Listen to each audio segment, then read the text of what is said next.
முக்கியமாக நாம் பார்க்கிற பொழுது இஸ்ரவேல் ஜனங்களுக்கு ஆண்டவர் வாக்குத்தத்தம் பண்ணுகிறார்.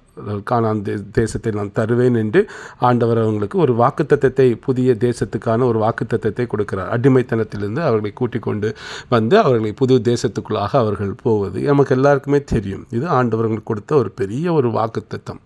இன்றைக்கு அதே போல் ஆண்டவர் நம்முடைய வாழ்க்கையிலும் ஒரு வாக்குத்தத்தத்தை கொடுத்திருப்பார். இதை நான் உன் வாழ்விலே செய்வேன் என்று வாக்குத்தத்தை கொடுத்திருப்பார். ஆனால் சில நேரங்களிலே அது நம்முடைய வாழ்க்கையிலே நிறைவேறாது போல நமக்கு காணப்படும். ஒரு தோல்வி மனப்பாறை நமக்கு காணப்படும். ஐயோ இவ்வளோ நாள் ஆய்விட்டதே என்று காணப்படும்.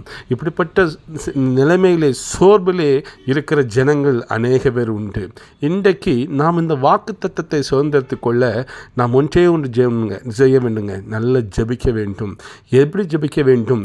அன்றைக்கு இஸ்ரவேல் ஜனங்கள் வாக்குத்தத்தத்துக்காக கொடுத்த வாக்குத்தத்தத்தை சுதந்திரத்து கொள்ள அவர்கள் அந்த அடிமைத்தனத்திலிருந்து எகிப்திலிருந்து வெளியே வரும்பொழுது அதை சுதந்திரத்து கொள்ள முடியாதபடிக்கு அவங்களுக்கு பல தடைகள் இருந்தது.